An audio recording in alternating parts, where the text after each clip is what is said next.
Buddhist youth empowerment संघ याची जी काही निर्मिती केलेली आहे त्याचं स्पष्ट आणि सरळ उद्देश एकच आहे. तो असा की नुसते बाबासाहेबांचेच अनुयायी नाही, त्यांना मानणारेच लोक नाही, तर तमाम मागासवर्गीय युवा पिढीमध्ये सबलीकरणाचं काम जे आहे ते सुरू झालं पाहिजे, ज्याला आपण एम्पॉवरमेंट ॲक्टिव्हिटीज म्हणतो. उच्चवर्णीयांच्यामध्ये, त्यांच्या संस्कृतीमध्ये, त्यांच्या घरादारातल्या संस्कारामधून आणि त्यांचे जे काही जातीय संघटनात्मक कार्य आहे त्याच्यामधून त्यांना जे संस्कार द्यायचे ते दिले जातात, ते त्यांना मिळतात. परंतु तमाम मागासवर्गीयांच्यामध्ये तरुणांच्या मनावरती संस्कार काढण्याच्या कोणत्याही यंत्रणा उपलब्ध नाहीत, त्या निर्माणच झाल्या नाहीत इतिहास काळामध्ये.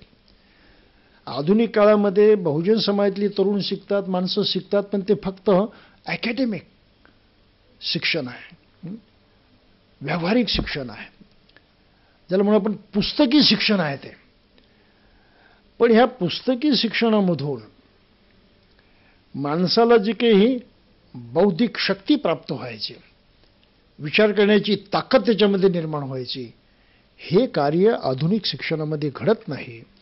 आणि ही बौद्धिक क्षमता मुलांच्यामध्ये निर्माण व्हावी तशा प्रकारचे संस्कार देण्याचं कार्य करणाऱ्या मागासवर्गीय समाजामध्ये कोणत्याही यंत्रणा नाहीत, कोणत्याही पद्धती नाहीत.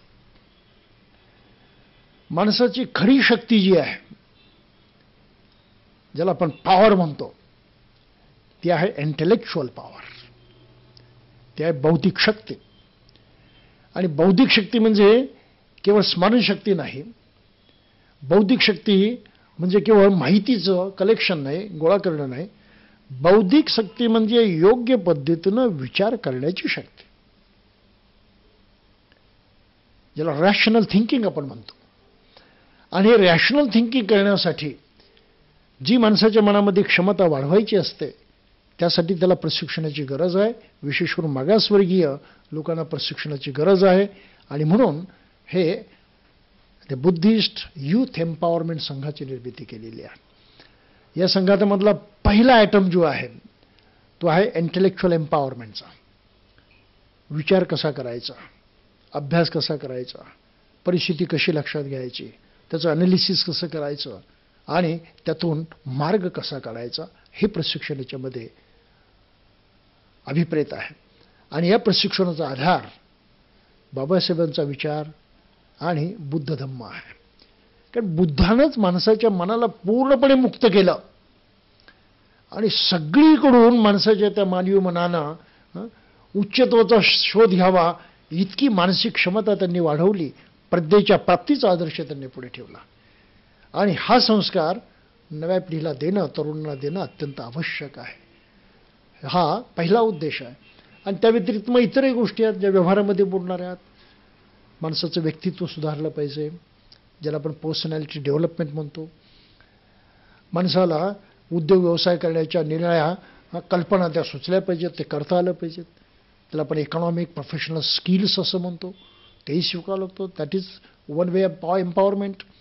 त्याचप्रमाणे आपल्याला माणसाला नैतिक आणि वैज्ञानिक जीवन जे आहे, नैतिक आणि वैज्ञानिक तत्वांचा आपल्या जीवनामध्ये वापर करून आपण उत्तम जीवन कसं जगायचं हे शिकवलं पाहिजे. ते एकाएकी होत नाही, ती एक एम्पॉवरमेंट आहे. जितका मनुष्य नैतिक होईल तेवढा तो पॉवरफुल बनतो, जितका तो वैज्ञानिक असेल तेवढा तो पॉवरफुल बनतो. ही क्षमता आपल्याला नव्या पिढीमध्ये निर्माण करता आली पाहिजे. हा त्यातला दुसरा भाग आहे. आणि त्याचबरोबर मग व्यवहारामधली इतर गोष्टी आहे. महिलांचं एम्पॉवरमेंट आहे, मुलांचं एम्पॉवरमेंट आहे, आर्ट्स आहे, स्पोर्ट्स आहेत, साहित्य वगैरे, लिटरेचर आहे. अशा अनेक क्षेत्रामध्ये माणसाची क्षमता लक्षात घेऊन त्याला उत्तेजन देणं, त्याला पुश करणं, त्याला पुढे रेटणं, हा एम्पॉवरमेंटचा उद्देश आहे. आणि तशा प्रकारचं कार्य जे आहे ते या माध्यमातून आपण हाती घेतलेलं आहे. त्यातला पहिला वर्ग जो आहे तो बौद्धिक एम्पॉवरमेंटचा आहे, इंटेलेक्च्युअल एम्पॉवरमेंटचा आहे. आणि तो अनायलेशन ऑफ कास्ट या ग्रंथाच्या अभ्यासातून सुरू झालेला आहे. आणि तीच प्रक्रिया, तशाच प्रकारच्या अभ्यासाची यापुढेही सतत चालू राहील. बंधू आणि भगिनींनो, आज आपण इथे डॉक्टर बाबासाहेब आंबेडकरांच्या विचारांचा मागोवा घेण्यासाठी जमलेलो आहोत. बाबासाहेबांचे विचार मानणारे लोक आपण आहोत, त्यांच्या विचाराप्रमाणे जगणारे आहोत. आणि आत्तापर्यंत जे काही आपण जगत आलो किंवा जे काही आपण आता आहोत, तोही त्यांच्या विचाराचाच परिणाम आहे. अशा ह्या परिस्थितीमध्ये बाबासाहेबांचा विचार आपल्याला अचूक कळलेला आहे की नाही, बरोबर कळलेला आहे की नाही, हे पाहणं सुद्धा फार आवश्यक आहे. जर आपल्याला त्या विचारांची नीट माहिती नसेल, त्याबद्दलची काही खात्री पटलेली नसेल, तर आपल्यातून काही गडबड होऊ शकते, चुका होऊ शकतात. आणि तो विचार आपल्याला आताच्या परिस्थितीकडे बघून करता येणं शक्य आहे. आज आपण या बाबासाहेबांच्या एकंदरीत चळवळीकडे बघितलं तर आपल्याला काय पाहायला मिळतं? आपण फार समाधानी आहोत, आपण फार आनंदी आहोत. जे काही त्या चळवळीमध्ये व्हायला पाहिजे तसं सारं होतं आहे असं तर आपल्याला निश्चितच म्हणता येणार नाही. आपणापैकी प्रत्येक मनुष्य या बाबतीमध्ये असमाधानी आहे. त्याला खात्री नाही की बरोबर होतंय म्हणून, खात्री नाही की आपण योग्य मार्गाने पुढे जातोय म्हणून. इतकंच नाही तर अनेकदा असं वाटतं की ही पुढे होईल काय. एक शंका निर्माण झालेली, एक भ्रम निर्माण झालेला आहे, एक अस्थिरता निर्माण झालेली आहे. आणि म्हणून नुसतेच आपण असमाधानी आहोत अशातला भाग नाही, परंतु बरेचदा आपण नाराज आहोत असं आपल्या लक्षात येईल. पुढे काही आशेला जागा उरली नाही असं सुद्धा आपल्या लक्षात येईल. अशी जी भयंकर परिस्थिती निर्माण झालेली आहे, त्या परिस्थितीमधून मार्ग जर काढायचा असेल तर बाबासाहेबांचे अनुयायी म्हणून आपल्याला त्यांचा विचार नीट समजावून घेतला पाहिजे, त्याची पुन्हा पुन्हा मीमांसा केली पाहिजे. जर परिस्थिती त्यांच्या विचारांती आज अशी दिसत असेल निराशाजनक, तर मग पटकन आपल्या मनात प्रश्न निर्माण झाला पाहिजे की याचं कारण काय. दोन कारणं असू शकतात.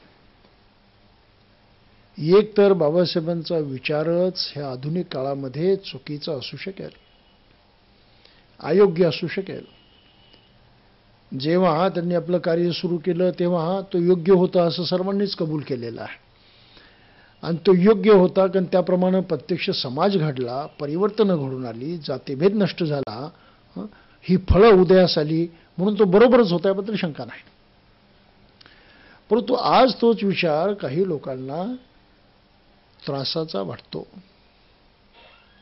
काहींना तो चुकीचा वाटतो, काहींना त्याबद्दल खात्री वाटत नाही. आणि म्हणून खात्रीपूर्वक काही केलं जाते असं आपल्याला दिसत नाही. हा जो एक संभ्रम निर्माण झालेला आहे, त्या संभ्रमाकडे लक्ष देणं फार गरजेचं आहे.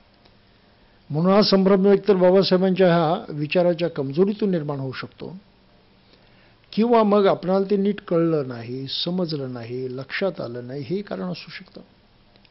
पण या दोन्हीपैकी नेमकं कोणतं कारण आहे ते जर पाहायचं असेल तर आपल्याला बाबासाहेबांच्या विचाराचा पुन्हा एकदा नीट मागोवा घेतला पाहिजे, नीट लक्षात घेतलं पाहिजे. जर ते आपण लक्षात घेतलं नाही तर आपल्याला पुढे काही मार्ग सापडणार नाही. मग आहे या परिस्थितीला पर्याय काय आहे? व्हॉट्स द अल्टरनेटिव्ह?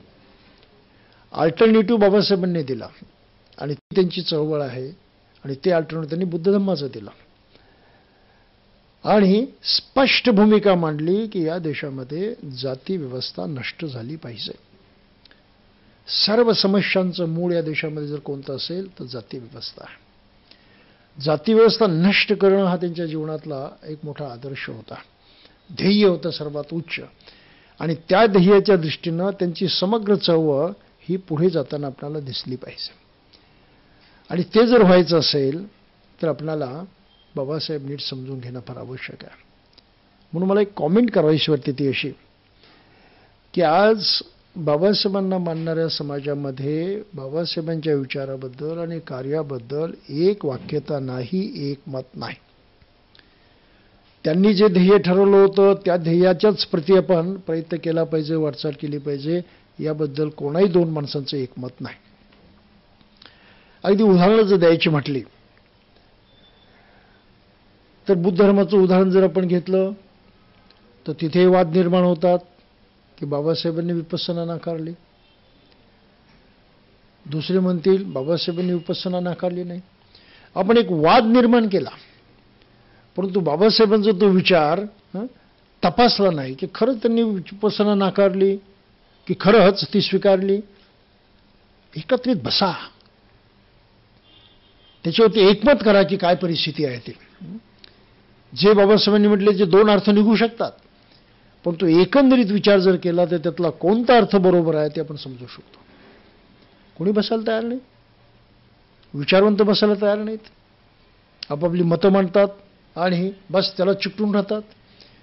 हा प्रयत्न महाराष्ट्रात कोणीच केला नाही की विचारवंतांनी एकत्रित येऊन बसावं आणि आपापले मतभेद जे आहे ते कुठेतरी निराकरण करण्याच्या दृष्टीने विचार करावा. अजिबात घडलेलं नाही. हा आरोप आहे या समाजावरती की हा प्रयत्न समाजामध्ये झालेलाच नाही.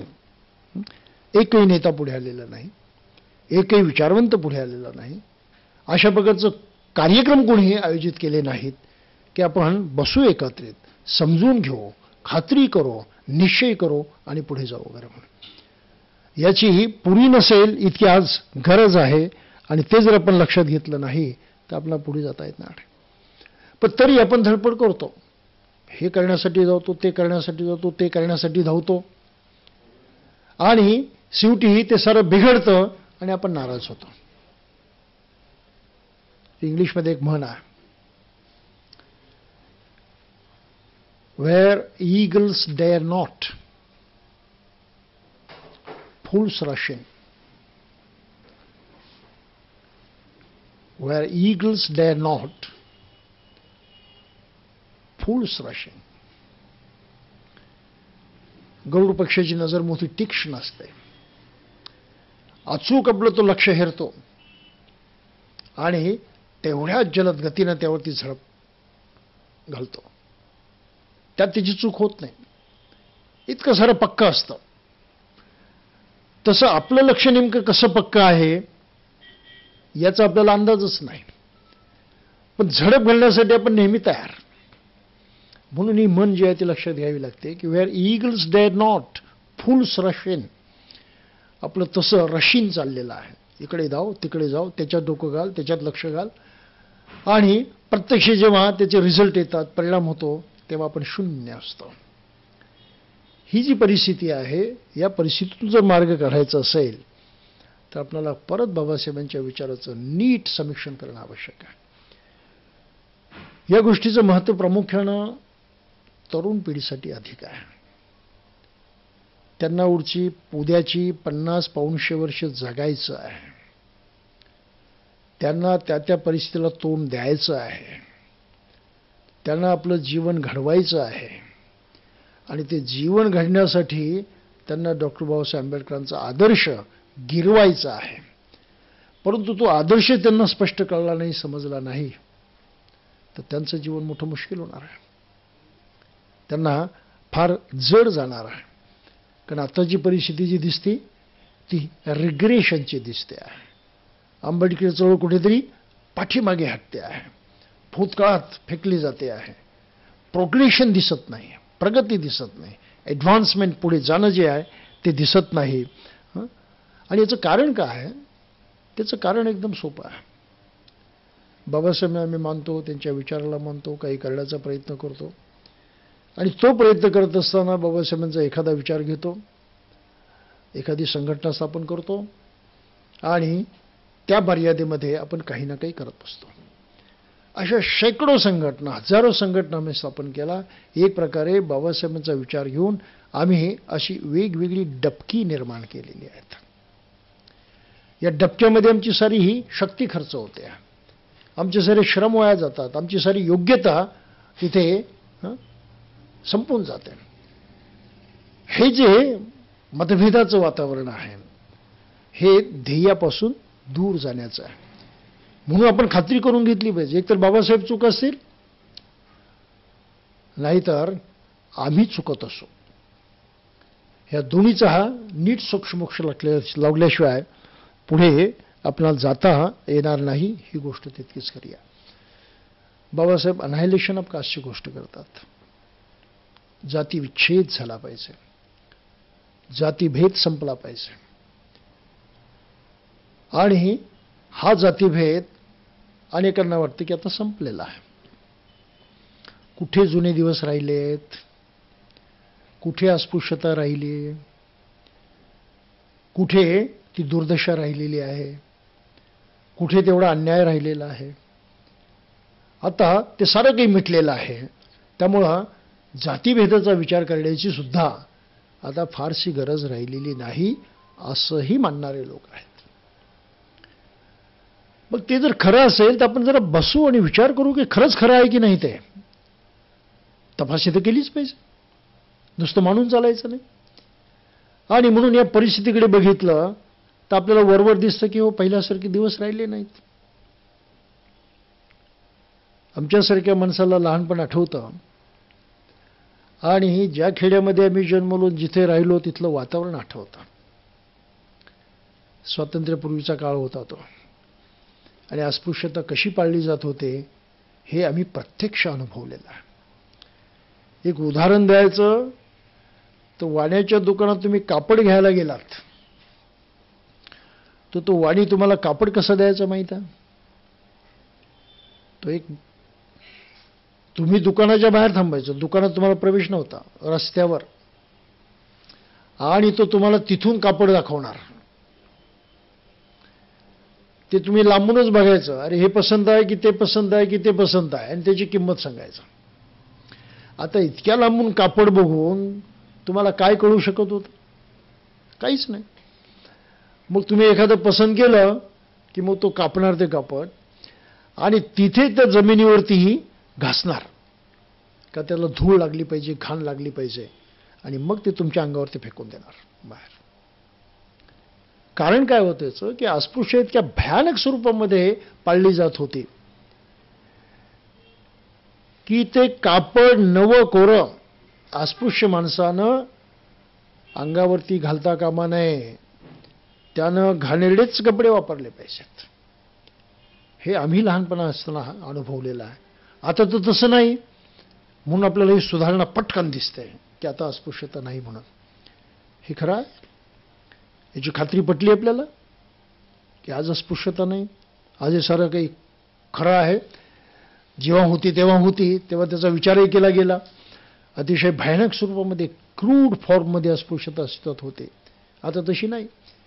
म्हणून आता बाबासाहेबांच्या काळची तेव्हाची परिस्थिती बदलली, आता आम्ही नव्या युगामध्ये राहतोय, आता नवा विचार केला पाहिजे, नव्या पद्धतीने वागलं पाहिजे, असंही लोक म्हणायला लागलेत. जातीभेद तर कुठे राहिलेत? कशाला याचा विचार करायचा? का ते नष्ट करायचं? हा एकीकडे विचार बळवतो आहे, आणि त्याचबरोबर ह्या जातीभेदाचा अर्थ सुद्धा हरवतो आहे. आम्हाला त्याचा अर्थच कळत नाही, कारण परिस्थिती बदलली. बाबासाहेब म्हणतात जाती तोडल्या पाहिजेत, नष्ट केले पाहिजे, उच्छेद केला पाहिजे.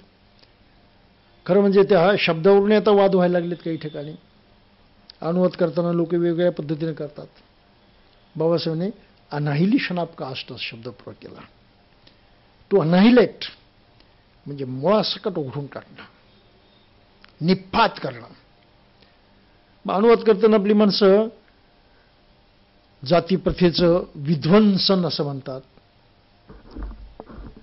विध्वंस करणं म्हणजे डिस्ट्रॉय करणं, फक्त नष्ट करणं, मोडतोड करणं. उखडून फेकणं म्हणजे निपात करणं, मुळासकट उखडून फेकणं.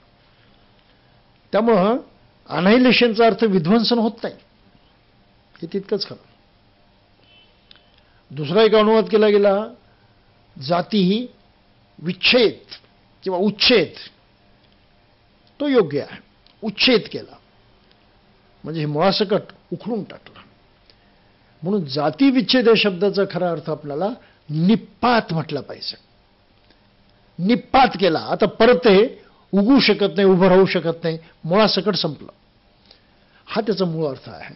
आणि मग त्या दृष्टीने जर बघितलं तर आज जातीव्यवस्था मुळासकट उखडली गेली आहे असं म्हणता येईल का? त्याचा वरवरचा जो रानटी भाग होता, शिवासी वगैरे हा सारा, तो रानटी भाग संपला का? ते बाबासाहेबांनी कायद्यानं सुधारणा केली. जातीभेद पाळणं कायद्यानं गुन्हा ठरवला, तुरुंगात जाण्याची वेळ आली, म्हणून समाजानं त्या बाबतीमध्ये कॉम्प्रोमाइज केलं आणि जुनी पद्धती होती माणसाला दूर ठेवण्याची, सक्तीने राबवायची, ती बंद झाली. पण म्हणून जाती व्यवस्था संपली का? जाती नष्ट करण्याचा, त्यांचा विध्वंस करण्याचा, त्या उखडून टाकण्याचा हा बाबासाहेबांचा आदर्श जो आहे तो संपला का? हा अतिशय महत्त्वाचा प्रश्न आज निर्माण होतो. आणि या प्रश्नाकडे दुर्लक्ष करून बहुजन समाजाला नव्हे, या देशातल्या कुठल्याही माणसाला आपलं भविष्य घडवणं अशक्य आहे. बाबासाहेबांचा आयुष्यभरचा लढा होता न्यायासाठी. न्याय तेव्हाच निर्माण होतो किंवा न्यायाची संकल्पना तेव्हाच रुजते जेव्हा त्या समाजामध्ये समतेचं वातावरण असतं. बुद्धानं म्हटल्याप्रमाणे मी तसा तो, तो तसा मी. ही समतेची भावना एकदा दृढ झाली तर मग न्यायाचा मार्ग मोकळा होतो. समताच अस्तित्वात आली नाही तर न्याय हा वरवरचा ठरतो, तो परिपूर्ण न्याय कधी होत नाही. म्हणून स्वातंत्र्यानंतर सुद्धा आपल्याला असं पाहायला मिळतं की या देशामध्ये जातीवाद बोकाळलेला आहे. जातीच्या नावानं भेदाभेद कायम आहे. जातीच्या नावानं अन्याय अत्याचार सुद्धा होतात. जातीच्या नावानं तुम्हाला अधिकार नाकारले जातात आणि तुम्हाला सुखाचं जीवन जगणं अशक्य होऊन बसतं. ही तर वस्तुस्थिती आहे, ही परिस्थिती आहे. जात गेली कुठे? बाबासाहेबांच्या ह्याच ग्रंथामध्ये ॲनायलेशन ऑफ कास्टमध्ये त्यांनी म्हटलेलं आहे, जात काय आहे? जात एक कल्पना आहे, एक संकल्पना आहे, ती एक मानसिक स्थिती आहे, ती एक मनाची अवस्था आहे. याचा अर्थ माणसाच्या मनाचा तो एक ॲटिट्यूड आहे, एक प्रवृत्ती आहे, वागण्याची प्रवृत्ती आहे. ही प्रवृत्ती जोपर्यंत जात नाही तोपर्यंत जाती निर्मूलन होत नाही. ही प्रवृत्ती जोपर्यंत संपत नाही तोपर्यंत जातीचा उच्छेद होत नाही, जातीचा निपात होत नाही. म्हणून जाती विध्वंसाचं हे काम, म्हणजे जाती उच्छेदाचं हे कार्य बाबासाहेबांचं अनायलेशन ऑफ कास्ट, हे आजही तितकंच महत्त्वाचं ध्येय आहे. त्याच्यापासून कोणाला मुक्त नाही, हे आपण लक्षात घेतलं पाहिजे.